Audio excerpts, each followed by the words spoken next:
Ya, semuanya. Kita- Sebelum kita mulai persekutuan kita siang hari ini, mari kita sama-sama berdoa dulu ya. Tuhan Allah Bapa kami yang bertahta di dalam kerajaan surga, terima kasih Bapa buat kesempatan, buat kerinduan yang Kau kasih buat setiap kami, buat mau bersekutu, mau mendengarkan firman-Mu. Kau yang berkati, pendeta Ferry yang menyiapkan Kau yang pakai dia Bapa, urapi apa yang telah dia persiapkan, sungguh boleh selaras sesuai dengan isi hatimu, jadi pesan dari buat setiap kami yang bisa membawa kami tentunya semakin bertumbuh ke arah Engkau. Terima kasih Bapak, berkati persekutuan ini dari awal pertengahan hingga akhirnya, Engkau yang berkati semua sinyalnya sehingga pesanmu bisa sampai dengan lancar tanpa kekurangan sesuatu apapun. Terima kasih Tuhan, dalam nama kami telah berdoa ucap syukur. Haleluya. Amin. Amin. Ada Oke, ya, shalom. berarti ya. Ya, oke, ya. Shalom, terima kasih untuk undangannya dari Bro Susinto. Saya dikasih tema masa pensiun dan wira swasta yang menjadi berkat. Ya, ayat yang dipilih di 2 Korintus 9 ayat 6. Camkanlah ini, camkanlah berarti ini peringatan sesuatu yang penting. Nah, gitu ya. Orang yang menabur sedikit akan menuai sedikit juga, dan orang yang menabur banyak akan menuai banyak juga. Nah, kita kalau sekarang kan ini apa namanya CV Suritex dan PT Polamas kan semuanya di usia kerja, ya, masa produktif gitu ya. Ketika bekerja, nah, kita mempergunakan waktu sisa kita ini untuk bisa berkarya karena memang kita diciptakan oleh Tuhan untuk bisa berkarya. Kalau di Kitab Kejadian berkarya mengelola isi bumi, nah, gitu ya. Nah, jadi kalau sekarang ketika bekerja kita memanfaatkan waktu yang ada seperti perintah di Efesus 5 ayat 15 sampai 16. Dikatakan bahwa kita harus perhatikan dengan saksama bagaimana kamu hidup. Pergunakanlah waktu yang ada karena hari-hari ini adalah jahat. Nah, kita bekerja kan untuk memenuhi kebutuhan hidup kita.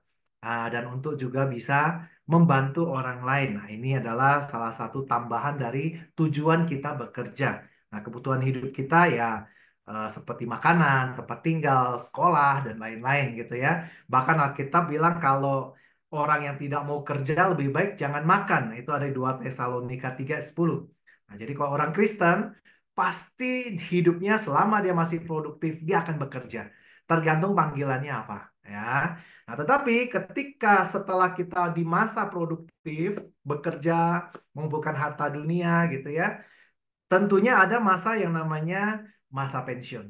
Nah, masa pensiun ataupun kalau orang yang masih punya usaha, nah, kadang dia pensiun pun usahanya tetap jalan gitu ya. Nah, itu ada tujuan ketika dia memiliki harta tertentu di masa kerjanya yang dia kumpulkan itu.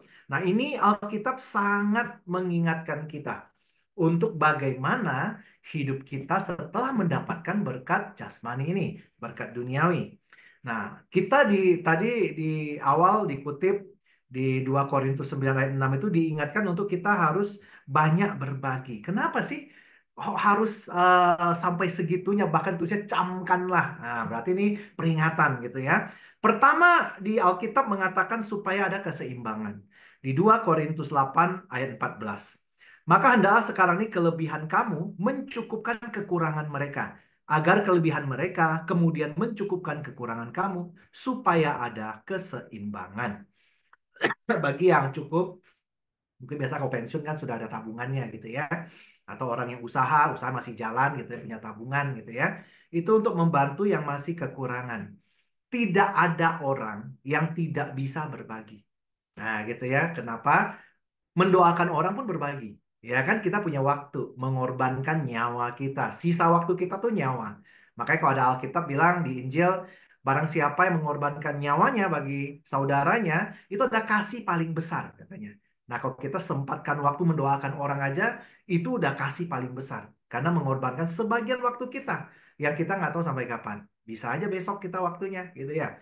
Nah makanya berbagi itu wajib. Apalagi yang punya harta duniawi. Di 1 Yohanes 3 ayat 17 mengatakan, barang siapa punya harta duniawi, dan melihat saudaranya menderita kekurangan, tetapi menutup pintu hatinya terhadap saudaranya itu, bagaimana kasih Allah dapat tetap dalam dirinya? Nah, kalau kita mau tetap, Allah itu kasih. Kalau mau Allah tetap tinggal di kita, banyak-banyaklah melakukan perbuatan kasih. Saya senang di sini ada Bro Susinto yang rajin sekali berbagi. Nah, bahkan jadi mitra kerja gereja kami untuk berbagi di kota Bandung ini, gitu ya. Ini salah satu contoh yang sangat baik dan pastinya hidupnya pasti nggak kekurangan. Itu nyata. Janji firman, so ya dan amin. Nah, maka kita wajib ya untuk berbagi itu. Nah, lalu kenapa kita harus berbagi? Hal yang kedua adalah berbagi harta duniawi itu adalah cara kita menukarkan harta dunia menjadi harta sorga. Nah, jadi di Matius 6 ayat 20 katakan, tetapi kumpulkanlah bagimu harta di sorga. Di sorga ngengat dan karat tidak merusaknya, dan pencuri tidak membongkar serta mencurinya. Nah, bagaimana kita bisa menukarkan harta sorgawi itu? Nah, lewat orang-orang kekurangan ini, mereka tuh kayak money changernya, kasir-kasirnya kerajaan sorga. Ketika uang kita yang duniawi kita kasih ke mereka, langsung berubah bentuknya jadi harta di sorga. Nah, makanya kita harus aware ketemu kasir-kasirnya Tuhan di jalan. Nah, gitu kan? Setor, ya kan? Setor tabungan kita. Kita juga kalau kerja di dunia kan tabungan di dunia juga ada ya. Nah, kita juga nabung nih di sorga ditukar. Money changer, ya kan? Currency-nya tuh kasih. Nah, gitu ya. Jadi itu cara kita menabung. Jangan sampai ketika waktu tiba, ternyata kita didapatinya miskin. Nah, gitu ya. Di dalam kitab Wahyu kan ada tuh, jemaat di Laodikia itu. Dibilang kamu miskin, kamu kaya tetapi kamu miskin katanya. Kita harus kaya di hadapan Allah. Berbeda kalau kaya di hadapan manusia, ya kan? Jadi level kaya tidaknya di mata Tuhan adalah berapa banyak kamu menukarkan. Nah, apa pundi-pundi dunia kita, gitu ya. Lalu ketika berbagi itu supaya kita tidak terikat pada namanya harta duniawi ketika kita mau ke sorga. Nah, kalau kita banyak nih harta duniawi gitu ya, kadang mau mati tuh banyak pikirannya, ya kan? Aduh, ini gimana ya harta saya mau kasih ke siapa? Kasih ke anak saya yang itu dia belum siap, kasih ke anak yang satu nanti ribut, nah gitu ya. Pusing mikirinnya karena banyak hartanya, nggak bisa dibawa pergi gitu ya. Nah, makanya di 1 Timotius 6 ayat 10 dikatakan, akar segala kejahatan adalah cinta uang. Cinta uang itu artinya hati kita itu berada pada uang itu. Hati kita nggak pada Tuhan. Cita-cita pengen ke sorga, tapi kecintaannya dunia gimana bisa nyampe kira-kira? Ya, sama kayak orang cita-citanya langsing, tapi cintanya pada makanan yang banyak gitu ya. Ah, itu hanya fantasi jadinya ya. Ah, makanya untuk bisa tidak terhalang perjalanan kita ke sorga, maka kita harus banyak-banyak menukarkan gitu kan. Yang jadi harta dunia kita tukarkan aja ke sana. Jadi kita bawa tuh harta, benar-benar kita bawa gitu ya. Tapi kita tukar jadi currency-nya jadi hartanya di sorgawi. Di Matius 19 ayat 23 dan 24 dikatakan, aku berkata kepadamu, sesungguhnya sukar sekali bagi seorang kaya untuk masuk dalam kerajaan sorga. Sekali lagi aku berkata kepadamu, lebih mudah seekor unta masuk lubang jarum daripada seorang kaya masuk ke dalam kerajaan Allah. Nah, kenapa dibandingkan dengan onta yang masuk ke lubang jarum? Ini bukan lubang jarum jahit ya. Nah, ini adalah di Yerusalem ya kan, di bentengnya itu ada pintu-pintu masuk. Nah, ada satu yang lebih kecil itu buat binatang gitu bentuknya lonjong. Nah, gitu ya. Itu namanya pintu lubang jarum. Nah, onta kalau mau masuk dia bawa banyak barang tuh. Nah, itu dia harus turunin dulu barangnya baru bisa masuk. Kalau enggak bisa. Nah, ini sama dengan manusia yang banyak beban hartanya. Kalau dia nggak lepasin, susah dia ke sorga. Dia akan pikirin terus bebannya itu. Nah, gitu ya. Makanya ada cerita tentang pemuda kaya di Markus 10 itu. Nah, di ayat 21 Yesus bilang ke dia dan menaruh kasih padanya. Tidak, dia sedih gitu. Tuhan melihat dia udah melakukan banyak hal, udah ikut hukum Taurat gitu. Cuma satu katanya, hanya satu kekuranganmu. Pergilah, jualah apa yang kau miliki dan berikan itu pada orang miskin. Maka kau memperoleh harta di sorga. Dan kemudian datang kemari ikutlah aku. Dia nggak bisa lakukan itu. terlalu banyak hartanya. Nah, gitu ya. Jangan sampai kita di masa pensiun atau di lagi usaha, lagi banyak tabungan, kita terikat sama tabungan ini. Nah, gitu ya. Bukan nggak boleh kaya loh ya. Boleh banget kita kaya, tapi kaya itu untuk apa? Untuk berbagi, supaya banyak hal yang kita dapatkan, ya kan? Nah, kita juga lihat kalau di Alkitab bilang kalau orang yang suka berbelas kasihan, kan kalau berbagi itu artinya orang punya punya kasih, orang yang punya buah roh. Ya, buah roh itu kan ada kasih, kelemah lembutan, sukacita dan lain-lain gitu ya. Nah, dasar dari orang bisa berbagi itu pasti ada buah rohnya. Dan salah satunya adalah berbelas kasihan. Nah, orang yang berbelas kasihan itu ada gunanya. Waktu kita banyak berbelas kasihan di dunia. Yakobus 2 ayat 13. Dikatakan gini, sebab penghakiman yang tidak berbelas kasihan akan berlaku atas orang yang tidak berbelas kasihan. Tetapi belas kasihan akan menang atas penghakiman. Kita semua akan dihakimi, ya, mau yang percaya maupun yang tidak percaya. Nah, tetapi kita yang suka berbagi pasti menang. Nah, kenapa? Karena kita berbelas kasihan sama orang sehingga menggerakkan belas kasihan Tuhan pada kita. Nah, sehingga ketika dihakimi, ya udahlah ini orangnya banyak belas kasihannya. Sama, dia juga berbelas kasihan. Sama dengan cerita kalau di Alkitab tuh tentang perumpama orang yang utangnya banyak. Ya kan, utang banyak sama tuannya, dia diampuni, tapi orang yang utang sama dia nggak mau ngampuni, nggak berbelas kasihan gitu ya. Akhirnya dia dihukum gitu ya. Nah ini sama. Contoh yang lain tentang orang yang pelit, yang akhirnya terima penghakiman adalah orang kaya dengan Lazarus. Nah, itu juga sama, ya kan? Di Lukas 16 itu. Ayat 23 dikatakan orang kaya itu juga mati lalu dikubur sementara dia menderita sengsara di alam maut. Ia memandang ke atas dan dari jauh dilihatnya Abraham dan Lazarus duduk di pangkuannya. Ayat 25, tetapi Abraham berkata, "Anak, ingatlah bahwa engkau telah menerima segala yang baik sewaktu hidupmu. Sedangkan Lazarus segala yang buruk. Sekarang dia mendapat penghiburan dan engkau sangat menderita." Jadi kita ketika kaya, pastikan kita jangan seperti orang kaya ini yang tidak berbelas kasihan. Nah, saya senang kalau orang yang pernah hidupnya miskin. Saya ini pernah hidup miskin. Makanya kenapa saya selalu fokusnya pada Matius 25 yang kita berbuat pada orang-orang yang hina katanya yang di penjara, orang-orang miskin, orang sakit. Saya ini dari keluarga 15 saudara. Nah, saya anak ke-15. Saya yakin di sini nggak ada yang 15 anak ya. Karena saya khotbah di mana pun saya tanya nggak ada yang 15.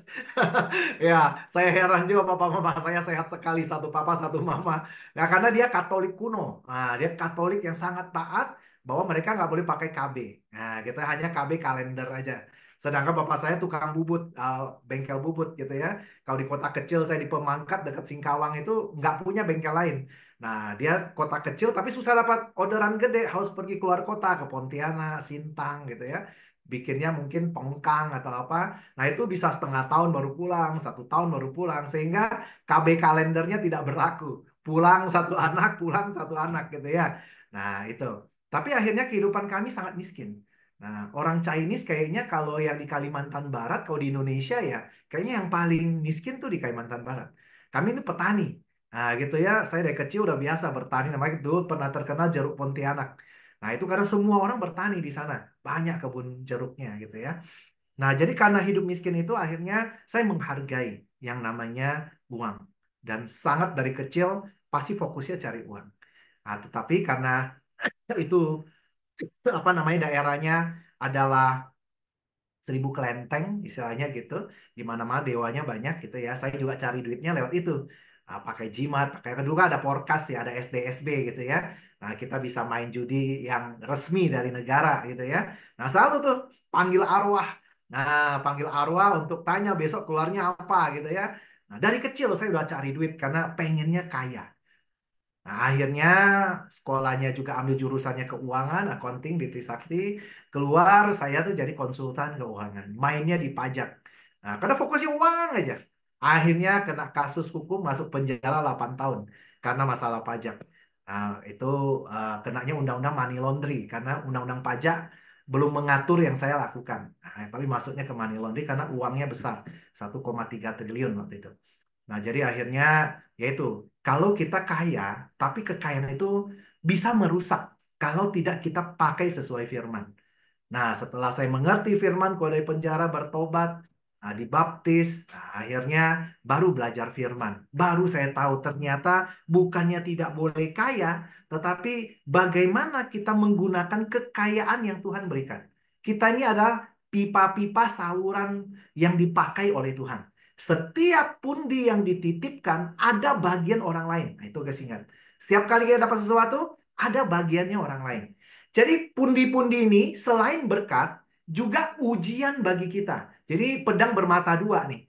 Kita bilang, wah berkat, berkat. Tapi ini ujian dari Tuhan. Kita pakai juga nggak kasih ke bagian orang lain ini.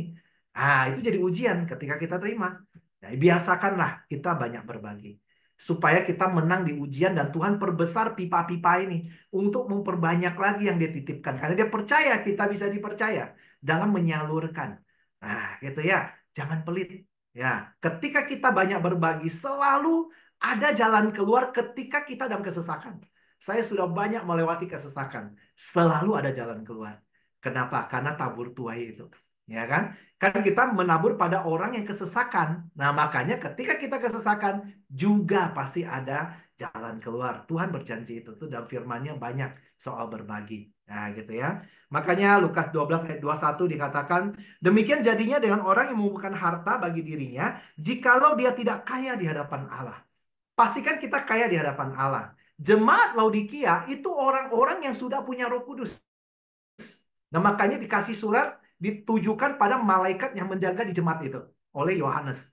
Nah, gitu ya. Kenapa di jemaat Laodikia ini? Di Wahyu 3 ayat 17 dikatakan gini. Karena engkau berkata, aku kaya dan aku telah memperkaya diriku dan aku tidak kekurangan apa-apa. Dan karena engkau tidak tahu bahwa engkau melarat dan malang, miskin, buta, dan telanjang. Padahal dia kaya, coba. Nah, ini ada tipe jemaat yang juga di zaman akhir zaman ini banyak. Ya kan? Jemaat-jemaat yang sudah memiliki. Tapi dia miskin di hadapan Tuhan. Kenapa? Dia itu dikatakan miskin karena tidak pernah berbagi. Terus yang kedua buta karena ketika melihat orang kekurangan nggak pernah mau bantu.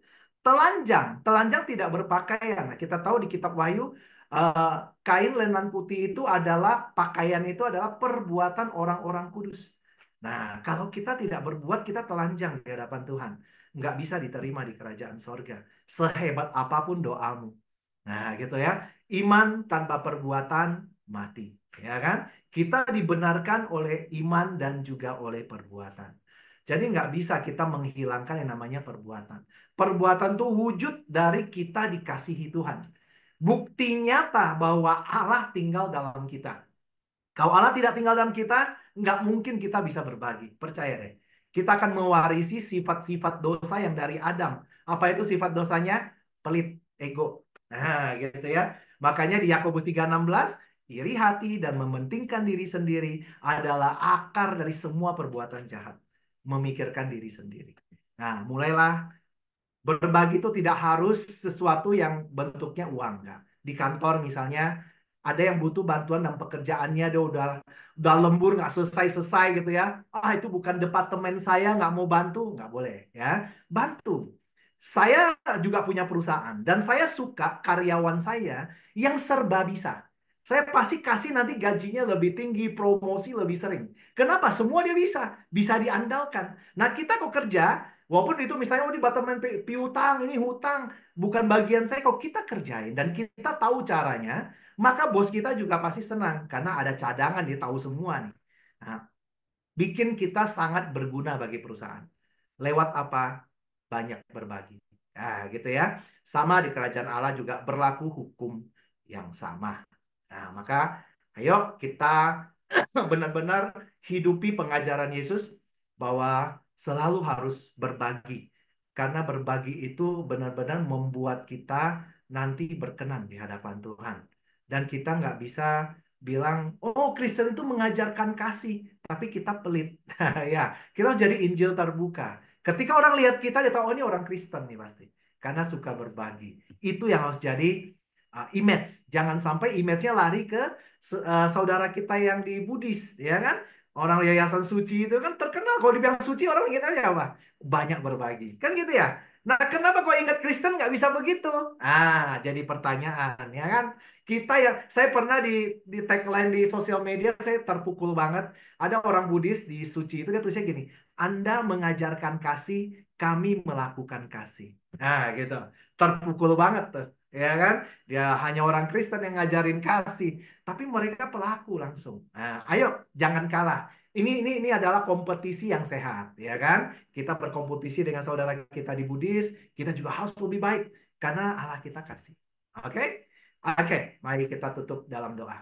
Bapa di sorga, terima kasih untuk hari ini Kau telah menyampaikan firman-Mu dan jadikan kami Tuhan jemaat-jemaat-Mu yang punya hati yang besar, yang kaya di hadapan-Mu Tuhan. Yang selalu menukarkan pundi-pundi dunia kami menjadi pundi-pundi di sorgawi Tuhan. Sehingga kelak ketika waktu kami tiba Tuhan, Engkau mendapatkan kami benar di hadapan-Mu Tuhan. Dan belas kasihan yang kami lakukan juga Engkau terapkan bagi kami, Engkau memberikan belas kasihan ketika penghakiman-Mu datang.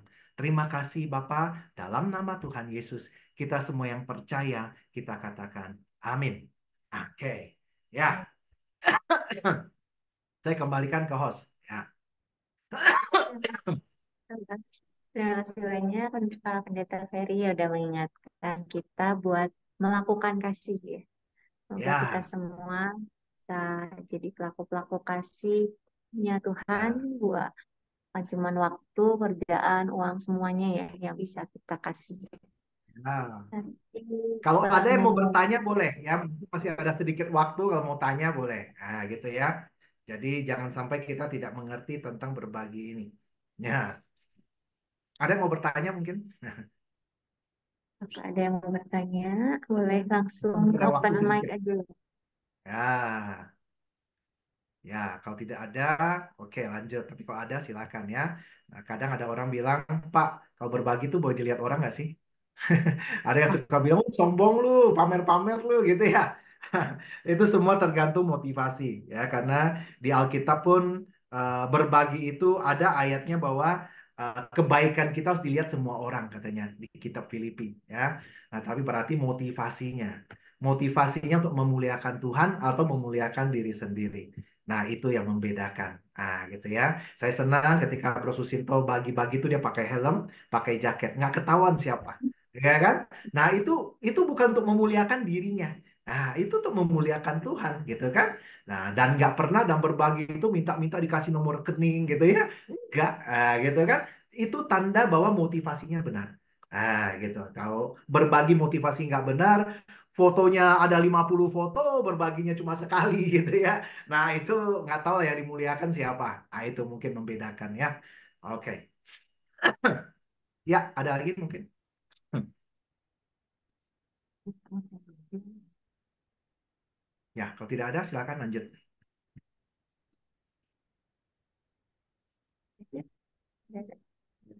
Oke, ya udah. Jadi kita kasih pengumuman aja. Pengumumannya Jumat depan kita akan ada doa bersama, mengundang rekan-rekan yang bisa ikut buat datang. Kita mau doa bareng buat ya keluarga kita kah, buat kantor ini, perusahaan ini, buat bangsa kita, Kota Bandung ini juga. Lalu persekutuan online akan ada lagi di 2 minggu lagi. Nanti akan diumumkan lagi di grup ya. Begitu. Ya udah. Gitu aja persekutuan kita siang hari ini. Selamat beraktivitas kembali ya semuanya.